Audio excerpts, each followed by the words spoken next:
Mesamo achemu akwa baby me brason say yedi apomode ho nkomo nim sa Adom TV de bia me kasa it's a sandwiched program na say bibia bi ewom ye agi ani na ye si akan na ye sepa ye ho na ye hwa amanyo nsem no na ye hwa apomode nso ho nsem na ye agi afutuo nso na brason say ye hwa apomode ho ensem mu eye eno nti ena brano bia ya na me ne Dr. Chairman ten echia na edi sa nkomo no nim say C4C Homeopathic Hospital-Limited horom no panyin odini juma say medical homeopath enti watna see there on say ye ne series and ye ne episodes enti no ye hwe spinal cord said ye be na watch be bosume ni achi ne ye ne kakra no ne ye hwe spinal cord no emfasode ana adwumadi a edi efa nyinsen fa ene awo mu enti ene no nkomo ne yedi mi de kwa mi say spinal cord ne ka achi kase nka nyinsen ne awo fa ho be na say there is more to spinal cord na ye nim nti o me ko doc ho na ye mfiri nko batwetwe no ase Dr. Chairman ten machen ahima bacho me dase na mpombo ko de anyame adaroma no mpa de nyankopɔ ase bi nim say C4C nso hobɔkɔ Ghana ha de ene Europe de nyina bibia ye fine bibia ekoso de nyankopɔ ase mu ho anwanwa o mu de bibidro ya free ha ye duro yi mu de ya nkase ye mamu ayare hwe no mu de duro obi man so sisi no crasem say homeopathy de enye Ghana bibidro Europe for okay Germany by Germany into my Germany nessa my adoye kwa na mudi bi duru Ghana ha maye mi bacho ane wow wajena wo my ho my Germany wow na India aban so agiafa na say nyame adom mudi bi adom ye so ye wo Ghana ne say yade bi wa ye nha ye ho say ye ko bi man so akosa be akọ India ko bi man so ne ade no na ehu behia say ye wa ha die na chese wotumi agi bibia wa ha utu kwan so na wa kwakotoa de wo ho no so wow ye hwe spinal cord ho nkomo ne adia these past weeks and then ya ba na o ka say spinal cord fertility me say ye chiri bremo de efa fertility ho be me sure and in fact I'm also your student educating ye spinal cord any fertility there na siasa yo me das ma mfa nchiama ahwefo yi na say you can't spinal cord no am say for the past was it a month ago and I share nchechre na say na spinal cord no gina homa asawa 18 ene nkwamoa enam yechi dompe mu ye beka say enam vertebral column ni mu na ehya se free witikopo witikopo ana say wotiechi no your friend be said brainstem baby a wo medulla oblongata no ewo no disane oto ase na ya chiche mu ana so obo ade no ehise no ochemu ahodo enan na ye wo the cervical part ni the first 8 dompe 18 if you were tiko ha no de ba tiko ha e de ko ukon ho no na no na ehwe ukon mu nsensem kwan be fa so adane ukon kwan be fa so adane wechi and all that eno aso na ehwe utimu niama eni wenimu niama nyina eno nti na ye obehu bibi se o hwe screen so a ye wo C1 C2 C3 inti sa C1 to C8 ni nia no cervical nerves and no control wo kon wuti ani wenimu nyama nyina meanwhile so wichi ensema ne yeken na sa na okọ the second part na ya chemu na eno so ekura 18 ahodo edumienu as in 12 nerves into be hu aye T1 T2 T3 T4 akosi T12 12 yes and also control okoko ne be ka say wo chest into be o so ne kokoso ye ne ya ne boso eniama bi nkoye into wo chest and wo upper part of your body edikosi wa yerase wa abdomen because we say abdominals wa ha ejaculation wa ha intercostals into bracket trunk and a hand into thoracic no unse eno nkwa na ekru over 12 nerves edoso into eno no control wo upper part na akosi wo abdomen okokoso adisane kosi wa yerase any wo upper part of your back the kusi wo ton ase. Okay. And now oko the third one so and also start free L1 kusi L5 number 1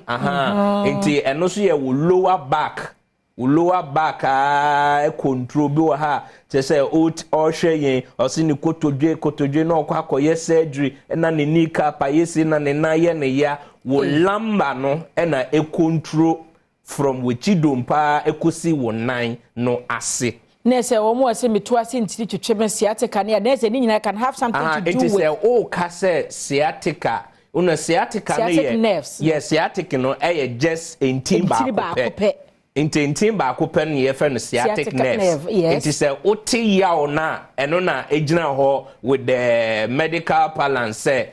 sciatica. Okay. Inti sciatica no en compound all the lumbar. Ebia lumbar 3 and then sciatic nerve no eno ne ho aka. Inti se wun hunimdie na se wan ye research hu so lumbar 3 no ne ho aka. Inti se answer na ubenya impact wo kotodwe. Ubenya impact wo nan na ye wo ya no. Ubenya impact se bia niam sesa ewo eye woton ase ho no na se wo control from the lumbar eye bia lumbar 3 sa na uba the last one so aye wo sacral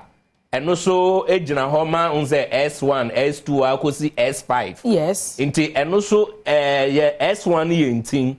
S2 ni ye ntin nti ninia ni odwumedi a edi nti yeba fertility a thoracic hona ntini bebre ne bodi nyina yentini ni na yentini okay unza yentini no de esane from moma so ene wetikopoa disintenu na ekura ye nipedua no aseye communication centers okay na yeba fertility na bema bia ohweye se yekase ejaculation answer na bema betumi ejaculate no number 2 any number 4 L2 L4 of the spinal cord and a control ejaculation. Without that no untumi ejaculate and ejaculation no ejina ho ma niama mienu ye wo emission and expulsion. Na emission ye kwanya obefa so produce sperm nti obi wa ha ohwe wakọ ayaresabia ye so wenya oligospermia na se wenya azoospermia bia enkwamwa sperm no ono ntumi produce kura obi wo so a o produce but insufficient na ye hwe ye bema bia testis ne ayate se sac no eno na e produce sperm no na e produce sperm na e fa wo bladder ni mu si ye ka wo bladder wo jonso krabia na adenti kra na yankopon hihye ne sa even untumi swanche any sperm entumi mfa the same duct mu esan say testis no produce sperm na immediately no there's part of the spinal cord no ye beka say wo thoracic T10 any L3 eno no control eno na close bladder ne kon senya sperm no ntumi enko bladder ne mu it is controlled by the spinal cord thoracic 10 any lumbar 3 eno na control that aspect ena ye wo emission ye kwanya ebefa so expulsion no kwanya ebefa so epie efiri obema nimu netumi akọ oba nimu na eho no na obeka se wo peritoneal hormones no wenije ne wo vibration and all that no and also the sacrum and I say the sacra I know what the spinal cord na the last one no obeka se S2 sacra 2 and sacra 4 and I control that aspect. Okay. And to say oba be chinchin be ma be chinchin say a wom hu ye den no e say wutumi tracy the particular control reflexes are cause problem no. Me wadro bi wa ha spondylite drops. Ya me wo so bi aso the chika say mu da ho eno ye de ade a. Spondylite drop a formulation of homeopathic medicine C4C Homeopathic ya formulate ewo oman India ye de abagana Europe so ewo ho na ne kan say spondylite drop no obia ehia whether say wo yare o unyare o esan say eno no support wo spinal cord no